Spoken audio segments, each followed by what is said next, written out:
I suppose for people who don't know, what are your peak ranks in each game mode? So I am SSL in all 3 game modes. I actually have no idea what my peak MMR is for ones. You'd have to go on my tracker to find It's that. like, but for like top 4 in the world or something at one oh point? yeah, I peaked top 4 for a little bit. 2s and 3s are both 2k peak, and yeah, that's basically it. I can't lie, it's Pretty damn good though. And not also, too bad. I Not think too people bad. should know as well. Basically, when we were doing the Rocket League belt system, I was sending you scripts. I don't know how you put up with it, man. I was sending you scripts every day. Hey, can you check this out? Can you check this out? Can you check this out? And you were like my main sort of person to go to get the advice from. So, massive impact on that. To be fair, the scripts were pretty good. There wasn't much I needed to change. I mean, I didn't change anything. I just put in suggestions. So, but there were always good that's what suggestions. That's you the love to main see. thing. There was always good suggestions. And the inventor of Rocket League battle cards. That is true. So, RLCS. That is probably a good place to start. Where the hell did that idea come from? It's actually pretty funny. So I remember when me, you, and McClover were in call, and we were talking about. I remember the idea I told you about where do you know where the showroom is in Rocket League, where you can where it showcases like decals and whatever. I was like, imagine if you could have that, but with pros instead. So let's say you'd have Cooks, and then there'll be like an entire like player like recap on his career. Like his favorite car would be like the main thing on the showroom, and then you'd have like Cooks 97 at the top, and then like a player bio, and then accomplishments and things like that. I'm like, imagine if RLCS did that. That'd be pretty cool. That would be so amazing. Like some of the legends. And then I was like, speaking of legends, imagine if you could like play a game with said legends with stats, like FIFA basically, like FIFA Auto Team. I'm like, that could actually be done. To be fair, with some of the people we know in the community, and just like gave the idea to you guys, and it actually became a thing. So crazy, man. But that still, I think they should do that. Like, imagine that. Yeah, you go on to something like Hall of Fame. You click it. Literally like a Hall of Fame. Oh my god! You click Cooks of 97, and it's got like his actual like body. So his picture comes forward. His Batmobile's there. Batmobile, you can purchase it, so they get they can monetize off it. Boom, purchase the Batmobile, and then they could make like a training pack of all of his best shots. All of his best shots, yeah. I mean, that would be so sick. And you click on it, boom, straight away you're in there. You could watch videos of his highlight. I mean, they could do so much with Hall of Fame. They should introduce Hall of Fame. And if they did, he would be. He gotta be the guy. Yeah, I mean, with Cooks as well, like because he's really iconic because he only had 2 cars. He only really used 2 cars. It was the Dominus, or actually, it was 3, isn't it? It was the Venom from way back in the day.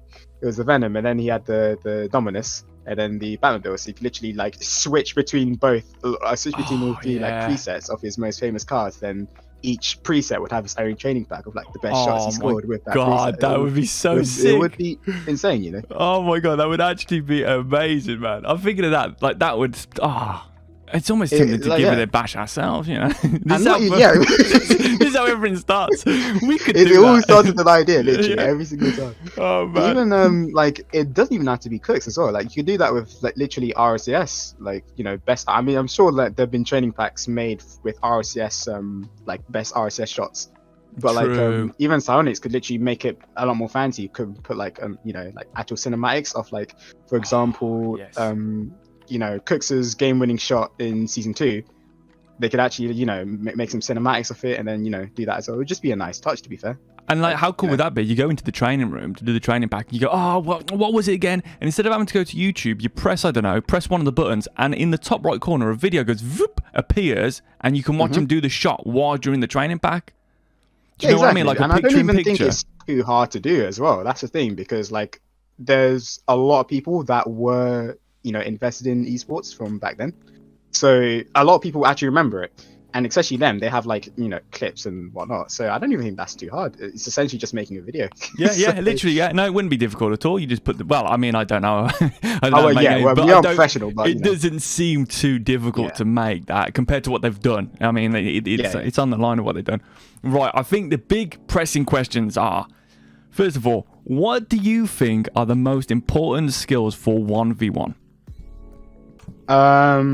So firstly, kickoffs. Always starts with kickoffs. Everyone knows that one. Without a solid kickoff, there's basically no point in playing ones. I know that too well. Yeah, I think So we all know. with the kickoff, is it speed flip every time now? Yeah, so nowadays it's honestly pretty rare to find people winning kickoffs without speed flips. Even though you can technically end up having a sort of delayed kickoff if you go up against a speed flip and you can't. Most of the time, people can now just adapt to like delay the actual dodge after the speed flip into the ball, so they effectively cancel out your said delay kickoff. So yeah, speed flips are pretty That's clever. fundamental So like nowadays. to push it into them, and then once they get that delay, you're Yeah, actually yeah. then And then you flipping flip. them, driving it through. Ah, that's clever. Yeah, you basically end up like, yeah, you literally just push it through them basically. Because what I usually do is once I realise that is I try and then think where have they come from, and I'll do so like in a opposite kickoff, you know, the diagonal. If I notice I'm actually faster than the opponent and they've delayed it, I'll always go for a hook. Yeah, Because yeah, they've sort of come from the opposite side. So if I hook it, it's going away from where they're coming from. But I might try that instead. Just powering it through them. But yeah, speed flips definitely super, super important nowadays. I mean, like a massive like point about kickoffs is getting to the balls first, or getting to the ball as fast as you can. Because then you can like start to manipulate where the ball moves as soon as you get there. And obviously, the quicker you do that, the advantage you have. Obviously, it's it's tiny margins, but Rocket League is about tiny margins sometimes. So Yeah. it definitely is a main skill to have, that's for sure. Speed flips in kickoffs. What do you think about the Wavedash kickoff? You know, when you do a single jump into the ball and then Wavedash after, do you think that'll become like the meta for every single kickoff in the end? Because it seems so powerful. It almost kind of is already, I can't lie. I actually recently did a few one scrims because I was pretty bored, and I literally just kept on going up against people that literally just kept on doing that like, every single time. I remember when I was playing, if you remember this, when I was playing Ryad in the Nice Pistol days, he kept on doing that as well. And then I played Morksy especially, kept on doing that kickoff like every single diagonal. So yeah, it kind of already is meta, to be fair. I remember when I first saw, I'm like, okay, mate, this ain't even worth it. But then, even like playing apparently Jack, and when I got smashed like 13-1 or whatever it was, yeah, it's extremely powerful. When you do it right, it's literally unbeatable. It's just because there's no way for you to counteract the wave dash when you already use your flip if you do the wave dash kickoff correctly. It's just such a massive advantage. And all they've got to do, I guess, is just hit the middle of the ball on that first jump, and you're pretty much safe from an instant goal. Yeah, you're safe from instant goal. If the ball goes back to your corner or like back into your half, even if it does like a mini pseudo like scrub killer kickoff where you would just smash off the sidewall and go straight in, even if that's about to happen, you can just use the wave dash to get back and save it. Damn. So it literally is like almost bulletproof in a way. Like at least in my experiences, I haven't even seen a massive negative. The only downside is you have to be really precise with where the jump is. If you don't nail the jump, it's a goal. Oh yeah, kickoff's mega important, the number one thing. What else would you say is important for 1v1? Kickoffs, it would definitely, in my opinion, be defending. And I mean, defending is quite a broad term, but what I mean by that is actually being able to read the car language. So it's kind of like in tennis, for example, how like the best players in the world can sort of read where you're going to hit the ball based on like the way you angle your racket. It's essentially the same thing in Rocket League. You can essentially read where the shot could go based on where the cars is. It's a good way to be able to defend aerials and flip resets. So if you can see exactly, how they've angled their ball, you can, if you really pay attention and think about what you're doing, you can kind of make a pretty solid guess as to where the shot could go. And that just helps making defending a bit easier. That's also a pretty good thing, because I mean, everyone can attack nowadays, and even you said it as well. Like everyone can attack it, but no one can defend. Yeah, Even in ones as well. Like I know I played a lot of people in ones in my time, and a lot of people are really good at attacking. But like if you were to put like a simple like flick on target, either their positioning would be off, or like they would make a really bad save and they don't get it into the corner. So yeah, it's like the whole defense wins championships sort of thing. Yeah, it's very underrated skill, especially in Rocket League. So if someone's coming at you with an air dribble, is your thing to go straight up to the ceiling? Like I remember before there's many ways and everything's situational, but you can go straight up to the ceiling with a fake, jump off the ceiling and challenge, or would you sort of try and, like, where they're going with it? Do you try and wait back and then challenge as you say, read their car language and challenge them late, or do you try and just blast it early when it goes aerial? So it depends. It depends on a few things. Firstly, it depends on the actual player you're playing. If you're playing someone that isn't very prolific in air dribbles, then it probably is just better for you to just wait it out and let them fall with the ball because of gravity, and then you can pick up the ball easier. However, if you're playing someone, God forbid, if you ever play someone as good as AJ or First Killer, for example, with air dribbles, and they can air dribble from anywhere, then you definitely want to shut them down straight away, because if you don't, a few things will happen. Either one, you get flip resetted on, and if the flip reset is good enough, I don't care who you are, you're not saving it reactively. Or you can, you'd get dunked on, so you just get air dribble dunked on, and there's not much you can do. For me personally, I always like to wait back because I've always been more of a passive defender. I tend to like shadowing because I always used to watch Scrub play when he was the best in ones, and he never early challenged. Like, he was basically known for counter-attacking, like he would make a save and then just shoot directly in the open net. So for me personally, I'm more of a reactive defender. So yeah, I like that style. When people, when, for example, if Noah was to air dribble, at me, back in the day when we used to play a lot on your stream, I would always try to wait it out, because usually if you even just dive at the ball, they will just get it over you. The only way you can dive consistently is if you somehow manage to hide behind the ball, or if you go so quickly that they can't react in time, and you don't give them the time. Ideally, you probably want to go straight away so that you don't give them the opportunity to dunk on you or flip reset on you or whatever. Obviously the situations depend, because obviously no Rocket League game is the same, so sometimes it's better to wait back, sometimes it's better to challenge straight away, but ideally you would want to go straight away, because at least you would make them have to outplay you. Like, if you go straight away, the pressure's on them to get the ball around you, basically. That makes sense. But if you wait, then you give them more of a chance. It's just that personally I would tend to wait, but ideally nowadays, especially with what people can do mechanically, it's probably the best thing to just go straight away. That's the thing, because like you say, you used to be able to wait it out because you think, well, an air dribble, I know where that's going. You know what I mean? Yeah. As long as I'm in a certain position, it's pretty obvious where it's going. But now with the flip resets, they can be right coming down to the ground, and then all of a sudden they just lift the ball at the last second right over your head. Mm-hmm. And you think, oh, okay, I should have challenged her. But then it's one of those things, isn't it? Like you say, every situation is different. And I remember when we used to speak, sort of about one strategy a long time ago, going back, you always used to say proactivity. Is that still sort of your feelings towards the game? Just get them flicks on, make them move, steal the boost, keep the pressure on, or is something changed? I would still say proactivity is the best thing you can do, because when you're proactive, the other person has to be reactive. So when they're reacting to what you're doing, and it's like conditioning, basically. So if you're flicking early every single time, they are going to think, okay, I can't challenge early straight away because otherwise I'm gonna get flicked, because they flick all the time earlier. So if you get that into their head, then later on down the line in the same game, you can then start delaying your flick. So let's say at the start of the game, you're instantly flicking, like straight away, and you're making them make a save, and then you can steal their boost and just start a pressure play.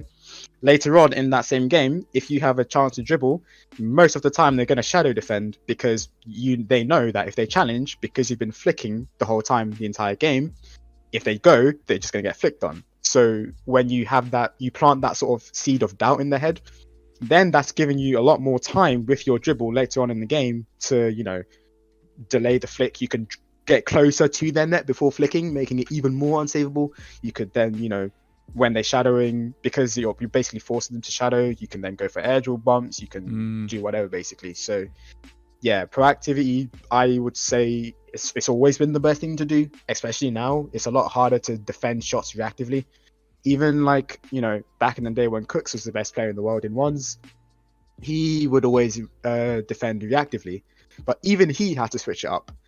And you know, people like Lion Blaze as well, who are bit newer than Cooks, you know, but he still has the same defensive style. Even he had to switch it up. You know, all the best players in ones nowadays, they just go straight away. And I think we can all you know, relate to just going up against someone that always dives, and it's so hard to play against them sometimes because they just go all the time. And even if it doesn't seem like it's a smart thing to do because they're so proactive, the pressure's on you to do something to be able to counter that proactivity. So if you're the one to initiate that first, then you kind of have a psychological advantage in the game. It does seem, and there is a skill in that. I think that's also sometimes overlooked, is the skill in challenging the ball. Mm-hmm. Some people are so good at reading exactly what you're doing, they can dive every time, and they seem to win everything because they've read you so well. Yeah, exactly. And it's the most frustrating thing to play against. It is. I remember horrible. Johnny Boy says it a lot, actually.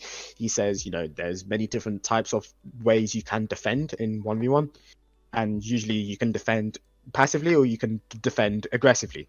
People like Daniel and Firskiller, they are very like aggressive defenders. They'll just charge at you basically. And then you got your Cookses and Lion Blazers that just, you know, are very passive defenders. But like the aggressive defenders tend to be better, and they're a lot harder to play against, and they usually tend to be Middle Eastern players, just because, you know, they just have absolutely no regard for what you're doing or whatever, and it's suffocating basically. It's a very annoying style to play against, and yeah, it's one of the reasons why it works so well, to be honest. I was gonna say, so if you're playing someone that aggressive, what do you do? So it depends. Again, if they're just being a little bit like brainless with how they're challenging, then they're actually really easy to play against because they are predictable. If they dive in all the time, then you know to either flick or low 50 all the time. But it gets dangerous once they actually start mixing in the challenges. If they dive in preemptively, like quite a lot, but then all of a sudden they switch it up, then it's a lot harder to read what they're doing.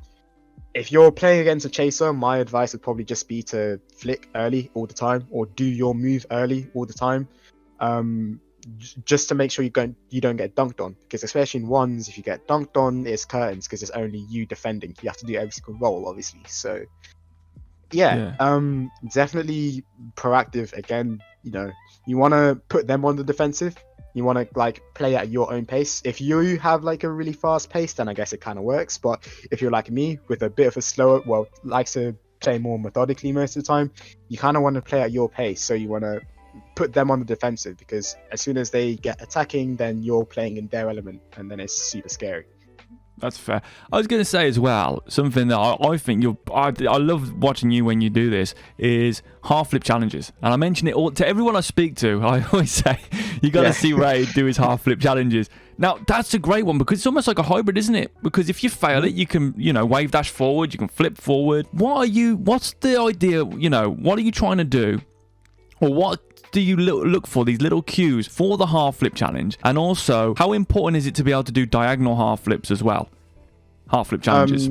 Yes, well, the obvious answer for the sake of car control is obviously very important to be able to diagonally half flip. Obviously, you know, if you can do that, then you're a lot more mobile around the pitch. You know, you can get to angles quicker, you can change direction quicker, etc., etc. I remember the first time I saw it, I think it was Flores from back in the day when Johnny Boy first had Flores on the stream, and he kept on half flip challenging. I think it was Ocelon, and he kept on the half flip challenging him. And I'm like, mate, that is actually like such a smart thing that I've never considered. So, and it started working like a treat. What would I do? So usually when people have the ball on their car, it's extremely dangerous because they can flick at any time, especially now. So the way you want to be able to counteract that is you want to get them guessing. And the way you get them guessing is you want to make yourself as like, you know, as much like as hard to see for them as possible, which is why when you would usually go for a half flip challenge, you're in front of the ball. You're goal side basically. And the reason why that is because as the attacker, if you're ball carrying, unless you have Gengar settings, you're not going to be able to see over the ball. Yeah. So the ball is obstructing your vision. So that's the first thing I say, get goal side. It's just so that you're harder to see, because obviously if you're not if you're not goal side, the person attacking can see where you're coming from and can flick it. So that'd be the first thing. The second thing is you kind of want to catch them by surprise, and this depends on the game and the type of person you're playing.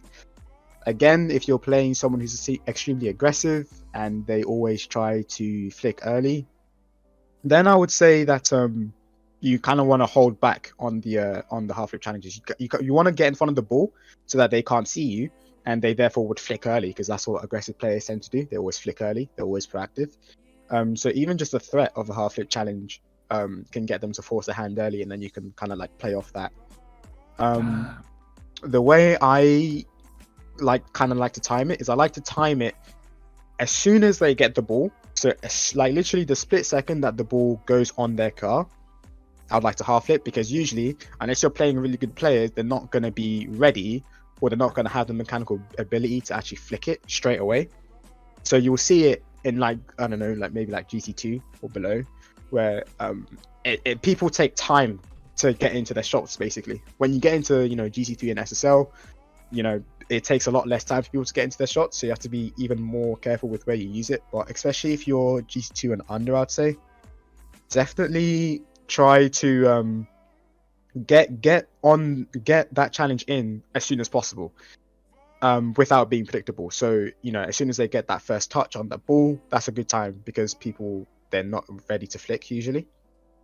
Also, I would say that if they are bounce dribbling, you want to wait. So if you don't want to challenge when the ball's rising, because when the ball's rising, that is when they could like shoot it over you or flick it past you or whatever. You basically want to wait as soon as the ball's on the ground. You essentially want to 50-50 it. And it takes time. You have to time it well. You have to be extremely like aware of what they could do in that certain situation. It kind of comes back to that whole being able to read car language, being able to read the game, being able to predict what your opponent could do in any certain situation. You want a challenge where there's a low risk, high reward, basically. If the ball is on the ground, like literally in between bounces, that's a perfect time to challenge, because the best, like the worst thing that happens is you lose the 50-50, but because you're half flipping, you can easily recover. That's the a lot of beauty people of it. when they half flip challenge, they do it at like the worst times. They do it when the ball is at its peak bounce, so the attacker can see you coming, like they can see your car under the ball and they can hit it over you. Or they would do it when the attacker's been ball carrying for a long time, and therefore it's really easy for the attacker to see where you're coming as well.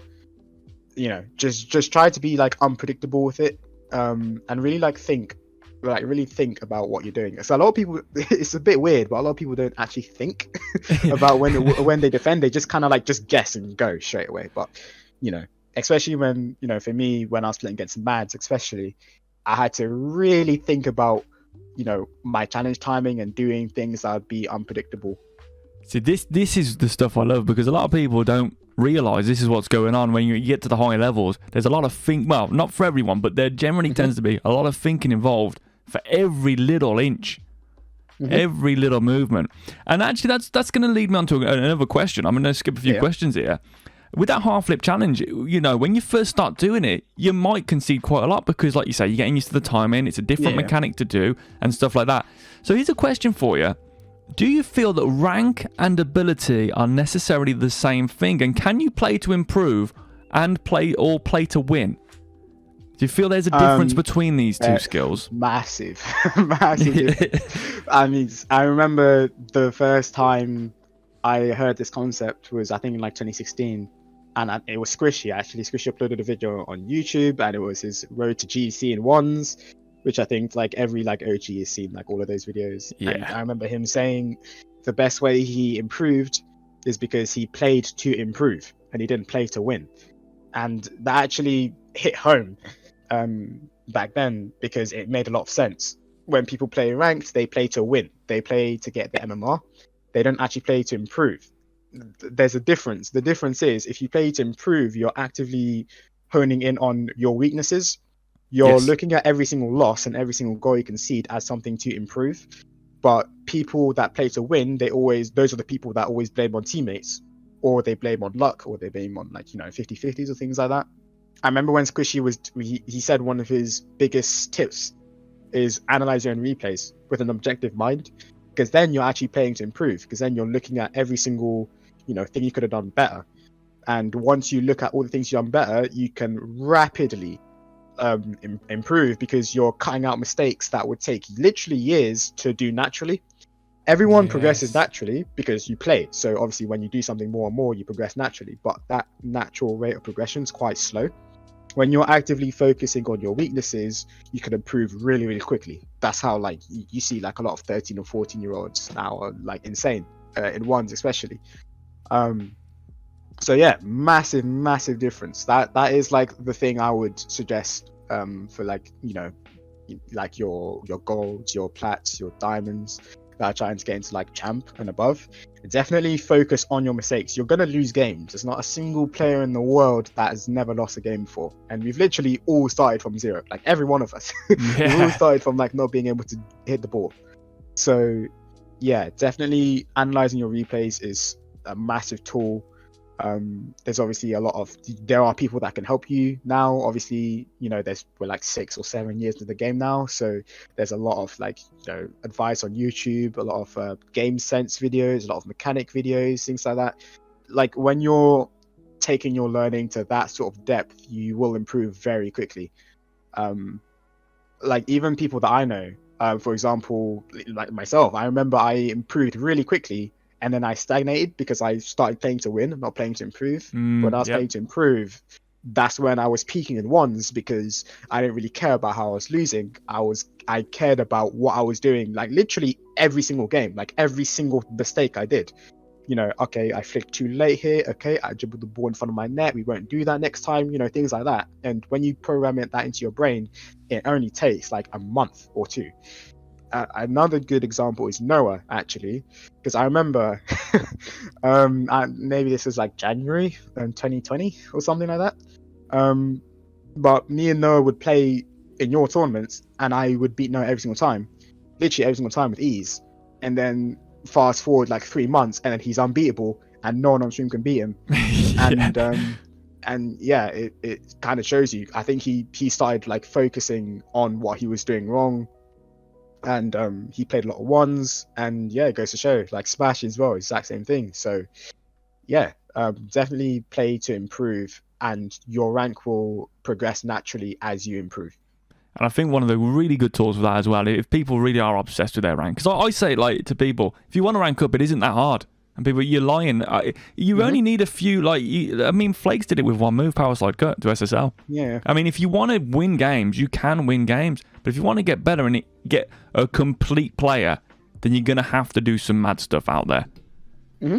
Yeah, and I know. Yeah, sorry, go on. Sorry, I was just going to say, like, the importance of scrimming against a high-level player. Like, I played Smashy the other week, and he beat me 17-1. Honestly, 71. He was like, Kickoff, I've got a replay of it. Kickoff got, like, he was just slamming. And as soon as he gets the ball, it's over, because he could do so much. And like you say, he was so on me so quick, I couldn't do anything.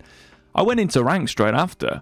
And I was just like way so faster easy all of a sudden. And then I watched the replay back. I thought, why am I losing these kickoffs? And I was like, I'm actually flipping too early on my speed flip. And then it was like, boom. And it just helped so much. So scrimming against the better players with that objective of like, let's get better, is so important. It's a mental thing, and it's not just esports, it's literally everything, especially with sports. Like if anyone's played sport, you'll know exactly what we're talking about. You have to have that mentality of, okay, we're going to improve, we're not just going to play to win, and like at the end of the day, like ranked literally means nothing unless you're like top 100, and even then it still doesn't really mean much. Like leaderboard literally only means anything if you're trying to go pro and you're like top 20 in like 1s, 2s, or 3s. Like if you're not top 20, then it really doesn't really mean anything. It's just it's just like personal satisfaction. Which, personal satisfaction is good. At the end of the day, you do want to be happy playing the video game. But if you want to improve, then you're gonna have to forget about the rank. It's what I had to do. It's what Squishy had to do. It's what so many people had to do. And yeah, you will lose games, but your rank will progress with you as you get better. That's brilliant, amazing advice. Right. So we've done 1v1 there. We covered quite a whole host of subjects there, actually. And what do you feel is the most important skills then for 2v2? Watching for your teammates. Well, just spatial awareness in general. The amount of like 2v2 games I've played where like my teammate or opponents would like play like it's a 1v2. It's actually pretty mental. Like if you there's a lot of people that would like, you know, they don't even look where you are. They'll like rotate into you, or they don't try to back you up. They just dive straight away. Like those are the worst 2v teammates to have. Frustrating. Because you're essentially 1v2 defending when they throw themselves in, which is actually another important thing in twos. But I'd say the first thing is definitely like situational awareness. Know where everyone is all the time. And I guess that kind of goes for all the modes, but especially twos. You want to know where everyone is all the time, especially your teammates. I remember I was watching one of your videos about this, and you mentioned like the what was it? It was like the 1x1 square rule, something like that, where you don't want to be a square too far, but you don't want to be a square too close. You want to have like one square between your teammate all the time. And it's literally the same thing. You want to be close enough that you can follow up on the plays, but you don't want to be too close that you're all in the same position and you don't have any like court coverage. It's the exact same thing. Because twos is like the most team sport of everything. Obviously threes is obviously a team sport, but twos especially, because, you know, if your teammate leaves you, it's a 1v2 and there's curtains. At least in threes, if one teammate does that, you still have another teammate with you. So hopefully, ideally, yeah. Ideally, so yeah, 2v2 first thing, definitely spatial awareness. Actually like get into the mindset that you're playing twos as a team and not like as a solo, and you'll definitely like your games will be easier. Like the game kind of slows down in a way. It's kind of like when I think it was like Mike Tyson or Muhammad Ali was like when you start thinking about fights, it actually slows down. Like it becomes actually so much easier to, you know, read moves and be able to think of counter punches and things like that. Yes, absolutely. When you're actually like being aware. Like it sounds simple, but it's actually such a massive advantage to have that a lot of people just like take for granted. And I think another thing that links in that is the skill to adapt, isn't it? A lot of people want to get to their move, they want to do their move, they want to, you know, they've got this thing planned, but that ain't always the best route. Sometimes you got to adapt, and that I suppose also links into it. Where that, you know, with like for example with the, you know, the Mike Tyson thing, he's not just going to run straight up to someone and go right hook to the body, right uppercut. He's going to make the opening for a move like that. It could be a different one. It's the same with Rocket League. You can't just keep forcing in 2v2. I'm just going to push the ball forward. I want to do. You've got to sort of say, right, where's my teammate? Can I actually, in some cases, lose a 50 across to my teammate? All these little things. Yeah, exactly. It's literally awareness, like playing around your teammate. Remember, you're playing as a team. You know, it's a team sport. And I know apparently Jack has a video on YouTube about this. He was playing in a twos tourney against Khaled and Ahmad, and he was playing with Dead Monster. I remember this insane thing. I mean, to the untrained eye, it looks quite simple. But what Dead Monster did was so Khaled was coming at him, and what Dead Monster did was he faked the challenge, made Khaled do something, gave the ball to apparently Jack, and it's a 3-1-on-1 with Ahmed with no beast, and Jack just edge bumps him and then ends up winning the series. Wow. And I'm just like, that's actually huge brain. Because usually what people would do is, if people in Dead Monster situation, they would literally just charge at him. They would charge at him. Khaled, being Khaled, would flick you, and then it's a 1v1 against Khaled, and unless you're Jack or Jorius or something, it's a goal every single time. So like it's just the awareness of knowing where your teammate is, like just knowing, okay, a teammate could be in a much better position to deal with what could be coming. Might as well, like, you know, lose a 50 in his direction or fake a challenge completely so that teammate has a free ball. It's things like that. You know, just playing with your teammate is massive in twos, especially twos. Think as a team trying to succeed, and it'll be a much more fun environment for everyone. So what about 3v3 then? Threes is well, it's basically like it's more of a exaggerated twos in a way. I guess the main thing I would have for threes is the same thing for twos, but just to a higher a more overall stance. awareness is everything. There's a lot more people on the pitch in threes, obviously. So that and rotation, actually, rotation in threes is kind of everything. You want to have super clean rotation where you're always rotating in a circle, but there are times where you don't want to rotate in a circle. There are times where you want to cut rotation. The times to do that are usually when you have a teammate stranded in and he has like a 1v3, because let's say your two teammates are overcommitted and you're on the rotation back. And what you can do as the player on the rotation back is you can cut rotation and make the person attacking do something with the ball, so that the person at the back has the easier save. Rotation is like, I mean, it was made for threes. That's probably the number one thing I would say. Obviously, when you're attacking, you want to rotate in a circle, but when you're defending, you want to make sure, there's always one person on the backboard, there's one person in net, there's one person trying to intercept any midfield passes. And be ready for everything, like awareness and rotation. Those are the two massive tips I'd have for 3v3. This is really interesting, because this leads me to one of the other questions is, do you feel people play free play too much? In a way, yeah. In a way, obviously free play is invaluable for mechanics and for, mainly mechanics, isn't it? But what's even more invaluable is experience. And it's not just with Rocket League, that's with everything. If you're going for a job, there's going to be, thousands of people that have the exact same grades as you, but what's going to separate you from other people is the amount of work experience you have at that job. It's the exact same thing in Rocket League, You can have all the mechanical ability in the world, but if you don't know where to be when you need to be, it's not going to matter. You're going to get conceded on, even if you have the best mechanics in the world. That's why pros are so dangerous, is because they're A, so mechanically good, but B, they have the experience from game time. That's why a lot of people, okay, you could be worse than someone mechanically, but if they have like 2K games in the playlist, they're going to be better. It's because they've seen situations literally hundreds, if not thousands of times, and they therefore know how to deal with it because of experience. So yeah, free play is very, very important. But yeah, game time is in my opinion is even more important than free play, because there are loads of people like mechanically better than me, but I can kind of deal with that because I kind of know how to deal with some certain situations with mechanics. I'm not the best flip reset defender in the world, nowhere near that, but I'm a lot better at defending them now than I was 6 months ago, because I've had to defend a lot more flip resets because game time. So yeah, that definitely does help a lot. And where do you think, and I imagine this is going to be different for every rank, sort of like the ratio of free play to gameplay, I suppose that's different, like at a higher level, once you've got your mechanics in, you may want to just blast more games out to get that experience, like you say, but when you're new and you're bronze, you might just want to go into free play because all you've got to be able to do is hit the ball. Yeah, so what sort of ratio do you feel is good free play to gameplay?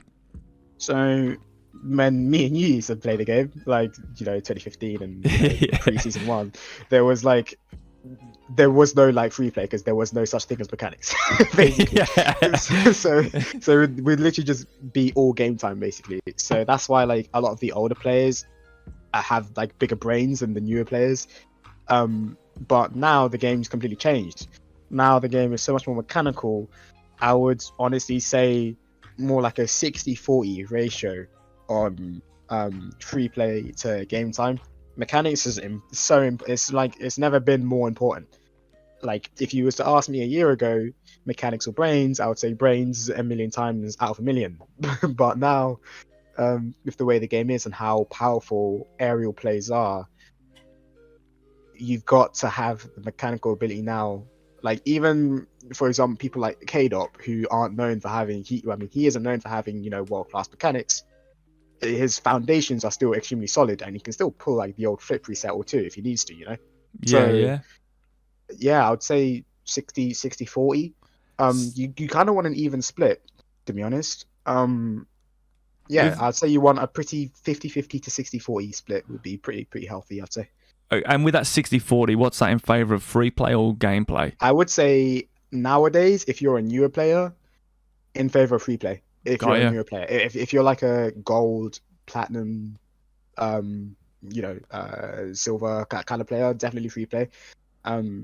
because yeah, like I said, like a year ago, I would have said definitely brains play, like just like see all the situations that could possibly happen in this game, and once you see them hundreds of times, you'll be able to deal with them, and then you can adjust your mechanics and see where you're weak at, and then you can work on your mechanics that way. But now it's kind of reversed. Now I honestly think that people like Jack, when Jack says things like, it's actually really good for people to learn the mechanics first, because the mechanics is a lot easier to get down long term, basically, because down the line it's a lot harder to improve your mechanics than it is to improve brain sense.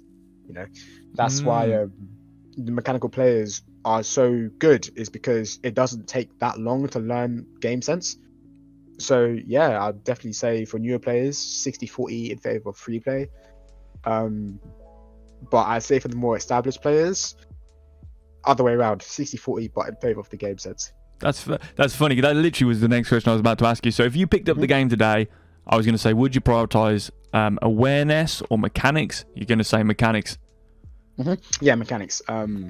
If you want to get good, if you want to actually try to go far in this game, then yeah, nowadays mechanics definitely, like, get the mechanics down first. I remember I was speaking to Noah about this, and Noah was like, he was like GC 1 or 2 or something in ones for quite a long time. But the reason why he gets SSL so quickly is because his mechanics were so far ahead of everyone else's at the rank.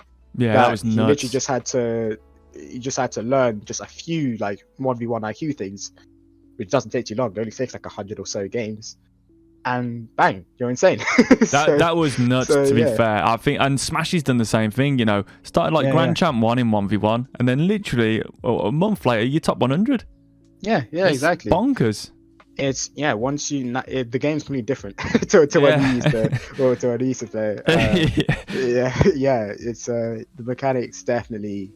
They're a lot more important now. Like aerial play is so powerful. It's incredibly hard to stop. Recoveries are so good nowadays that it doesn't even matter. Like literally in 2017, if you were to go for a flip reset in ones, it was a goal every time for the other person because your recovery was so bad. But now people recover instantly. It doesn't even matter. That's so true. Yeah, definitely I'd say if you're a newer player, prioritize the mechanics, and then the brains can come later, because it's just better time spent basically when you're just new. So yeah. Fair dues. Right, who is your favourite player of all time? Cooks. Yeah, it's gotta be, right? I mean, a lot of the older players would probably say it would either be Cooks or Konovi. Yeah. For me, it's got to be Cooks because Europe, and also I just preferred. I mean, I absolutely loved Cosmic Aftershock to death. That was the first team I ever saw in pro gameplay. But the way Flipside played and the way they changed the game, it's got to be Cooks and the Dominus for sure. I just feel as well at that time period, obviously Konovi was more well known, so everyone associated him that he was the best. But really, I think Cooks was actually the best player. Well, here's the thing. There was actually in SARP, there was a player called Bipod, or My Bipod for sure. That was his name, and he was the sub for Flipside in season 1. And in SARP, he was the best player on the game, period. Europe or America. And then it was widely accepted in Europe that Cooks was the second best player. And then it was Konovi. So Cooks was actually, well, I mean, I saw this in a Mark Nuda interview, so he was probably a little bit biased. But, Cooks was right up there with Ko, even from SARP. And then, with Rocket League, Cosmic Aftershock was insane from the start with their aerial plays. And I remember when I saw Konovi's beta montage for the first time in 2015, and my mind was blown because I couldn't even drive straight, and the guy was like doing air dribbles even back then. And and then they'll have the aerial passing plays. Cosmic Aftershock was insane, like Konovi inside Junior, and then Gibbs obviously holding down the defense. That team was insane. Flipside had a bit of a slower start to Rocket League. They were still obviously the best in the EU by a mile, by more than a mile, by like 10 miles. But compared to Cosmic Aftershock, there was a little bit of a gap, just a tiny gap for a little bit. But then once Flipside got their rotation down and they got their ground passing down, and Kirk's really found his element. Mike and Marky had the synergy. Like Flipside started dominating them in MLG. They started dominating them in the Pro Draft, pre-season 1. So yeah, definitely Flipside for me. This leads on to this, right? And I see. I've disagreed with people for a long time. Okay, and they've sort of said, RLCS season 1, RLCS season 2. You take Cosmic Aftershock. Was it Cosmic Aftershock in season 1? RLCS season 1 was Eye by Power Cosmic. Eye by Power, that's it. That's what they were called then. And then it was season 2, Flipside 1. And people say, oh yeah, they'd get beaten by a team of Plats today. And I just think that's absolutely insane. No chance. Because like you said, if we actually go back, in your opinion, and in mine as well, actually, the most important things in 2s and 3s, on the whole, is the awareness of your teammates. Yep. And that's something that they had. Maybe it was a gift or just from hours and hours of playing that Plats do not have. Well, you have to remember that. Well, here's the first thing. Plats have like zero mechanical consistency compared to pros back then. Zero. Like you can have the odd Plat that can pull off a flip reset. Yeah, sure. But they have no consistency. Back then, everyone was consistent as hell. Kirks didn't miss aerials. Mike and Marky didn't miss aerials. Even Eye by Power Cosmic, Konovi was said to be like one of the best aerial players in the game still. Lechino back on that team. Outrageous in the air. Yeah. Sad Junior. Even Sad Junior as well, outrageous. Over 0 went at the land. Insane in the air. So the mechanically, it's not even like as big of an advantage as people think it is, especially against Plats nowadays. Definitely not. Like, if anything, I might be a little bit biased, but they might even have the mechanical edge, the season 1 pros, just because they're I think so too. Consistent. I think that's the big thing. And then the brains is not even a question. I mean, Rocket League was about a year old at that point, but they also were playing SARP for 5 years before that, so it's really 6 years of experience. And I'm not gonna side the Plats that obviously play to win. They don't play to improve, and they're toxic to teammates and whatnot. It's not gonna happen. Happen. I mean, I can't really remember who was saying this. And they were like, no, Cooks would be Plat, and I said, oh, you obviously never seen the guy. And I played like a literally a montage from season 2, Legacy season 2, and they were like, this guy's hitting redirects. He's hitting like freestyle aerials, double touch in game, pre-flips as well. Oh god, his pre-flips. Yeah, they were insane. That's unbelievable. That's why, like, for me, Cooks is the best player. He's the GOAT because, like, is what he did at the start of the game. Like him and Flipside as a whole. He had the Cooks twist. He was the first ever freestyler, the proper pro freestyler. Rotation, pre-flips. Cooks pinch, best goalie in the world. The Cooks pinch, like he changed the game basically. Kronovi was insane in the air, but Cooks and Flipside changed the game forever. Like rotation wouldn't be a thing without them basically, and they were doing it 6 years ago. That's unbelievable. That's why I would rate Cooks so highly. Obviously, world champion as well. Yeah, 100%. I'm exactly the same as me. Yeah, for me, it's got to be Cooks as well. Who do you think, though, is the best modern-day player across all game modes? It's got to be Monkey Moon, isn't it? It's got to be Monkey Moon. I mean, he's always top. I don't think I literally haven't seen him outside the top 10 in the last year and a half. Jeez. In every mode, by the way. Not like every single mode. I haven't seen him outside the top 10 in a year and a half. That's insane. Obviously, RLCS X the last season, BDS were unbeatable, apart from the end. But throughout the season, that team was easily top 10 teams of all time, easily, like probably 5th or 4th on that list. They were absolutely outrageous. Monkey Moon as well. What makes him so good is his speed. The thing is with pro play is that if you're a professional, you're insanely fast with the ball anyway. So usually everyone's speed kind of cancels out. It's very rare to see a player outspeed other pros. So when you see a pro outspeeding other pros and make them look like statues, it's a pretty big deal. Yeah, I remember watching the full major that literally just happened like 3 weeks ago or something.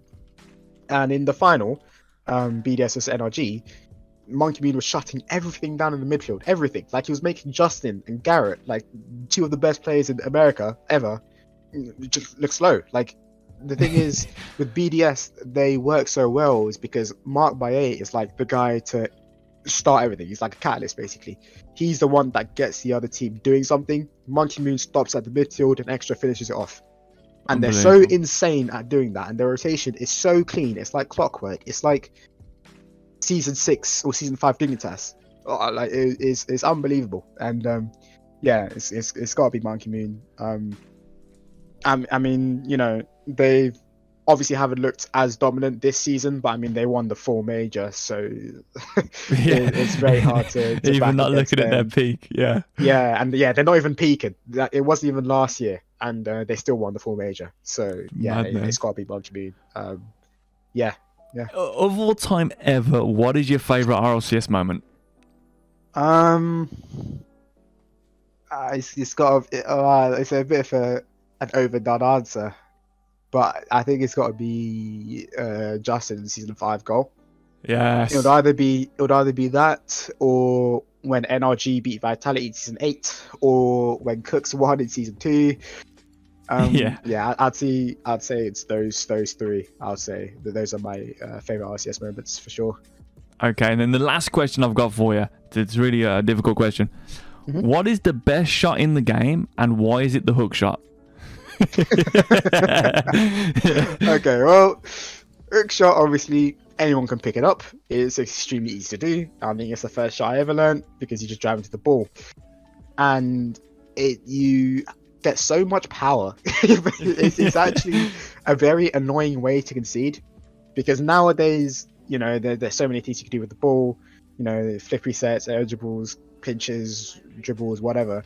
But something as simple as literally driving into the ball at the right angle and the ball's flying in your top corner at like 115 kph, and the stuff you can do, just like, that's unfortunate. Because you know, let's say you're preparing for like a really like intricate technical dribble, or like, you know, some sort of bounce dribble, and then they end up driving into the ball, and you know, it's like a surprise factor in a way, especially when you hide the setup. Yes, it's a surprise factor as well. And with a lateral dribble, you know this more than anyone, there's so many things you can do with lateral dribble. You know, you can set up a hook shot, which gets them scared. It gets them sitting on the goal line, and if they're sitting on the goal line, then you can, like, you know, then you can cut into the ball, take another touch, and then at that point you're so close to the goal that any single shot, any shot on target is going to be a goal, because it's point blank range. So yeah, the hook shots and lateral dribbles, such a powerful tool, and they'll always be relevant, always, even in like 5 years time from now, like in once, people will still be doing it. So yeah, that's a good point. I mean, where do you see the game in the future? Where do you see it heading? Well, here's the thing. The game's progression, especially mechanically, has come from Psyonix bringing in new mechanics into the game, right? You can think back to season 5 of the ranked season 5, where they brought out flip resets. And obviously when Squishy hit that insane flip reset in the season 6 finals against Dignitas. Healing shots when Psyonix added infinite dodge timers when your wheels leave a surface without jumping. That's how ceiling shots became a thing. Obviously Squishy hit that in season 4 of RLCS. Like, those mechanics, those two in particular actually, are massive catalysts into where the game is right now. And obviously, like, when Psyonix added in air roll left and air roll right as well, massive catalysts into the mechanical potential of the game. Now we're sort of plateauing, I think. We're not plateaued, but we are plateauing, as in, you know, slowing down sort of thing. Yeah, like freestylers, you know, they're able to do, like, you know, I don't even know, like 25 flip resets now, or something crazy like that. But like now, with like literally like the most insane shots you can do, people have kind of seen everything by now. Obviously, is very few people can do it, but like it's starting to become a little bit more readable. I think for the game to unlock that next step, Psyonix have got to bring in another bring in another game-changing mechanic, like the wall dash, for example. Like that's the newest one that everyone's doing. You know, the wall dashes on the wall. Yeah. Everyone's doing that because obviously extremely broken if you can do it right. So it's going to depend on what Psyonix brings to the game, in my opinion, I think, because we haven't unlocked the potential of wall dashes just yet. Not completely. Not everyone uses it in games still.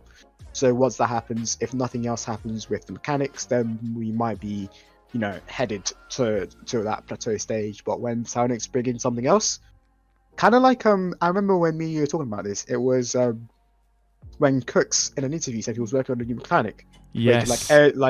What was it? Was it like he could keep the ball under his car and then it was something. He didn't really say. He just said he's working on something and he wants to make sure it's perfect before he gets there. But yeah, there's some sort of mechanic where he can just sort of stay in the air behind the ball.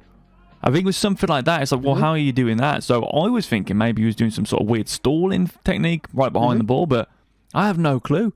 You know, that guy, I mean, he's invented so many mechanics in the game. Exactly. Like, if anyone else said it, you'd be like, yeah, okay. But you know, like, you know, when we went free to play and everyone's like, I think I've invented a new flick. You say, you don't even look at the video. You just know. You know what I mean? You go, no, you haven't invented. But then when Cook says, I think I might have invented a new way to edge, you go, oh, this is going to be good. Because, you know, when that man has said he's invented stuff before, it's usually game changing. So yeah, literally, you know, unbelievable. If that stays true, then yeah, we'll see. But yeah, where do I see the game? I mean, God knows. You know, like in 2017 or 2016, flip resets weren't even imaginable. You know, like the most insane thing people could do in the air was double touches, which is why Devo was so insane. But now with flip resets, you know, it's unlocked massive new potential for the game. God knows what's going to happen. Only time will tell.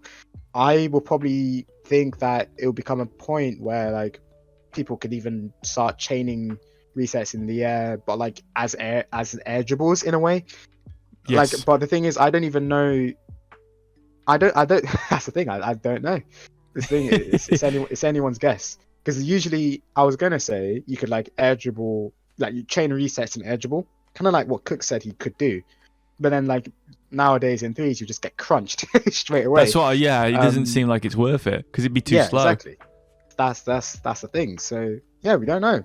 If Psyonix can bring in another mechanic to, you know, to spice it up, basically, then we'll see. But as for now, I think we're getting pretty close to the peak, but nowhere near the real potential peak of this game.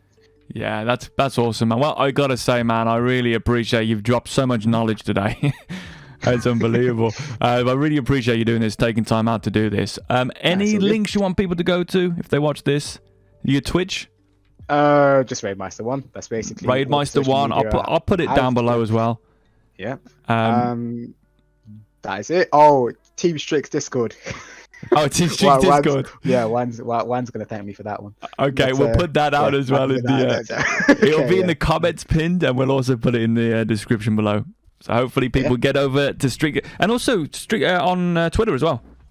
Oh, yeah, that's true. Yeah, Twitter. Yeah, because these guys are doing great things. I mean, your team's sick, and you just went to LAN in Scotland. Yeah, we went to SEL4 LAN. Yeah, in Dundee. It was pretty fun. Unbelievable, and came second. Came second indeed. Pretty damn impressive, man. That's amazing. Awesome. Well, thank you again, bro. I really do appreciate that. No, it's all good. Thank you for having me. And I will stop the recording right now. Thank you, everybody, for watching this one. Unbelievable stuff from the Meister.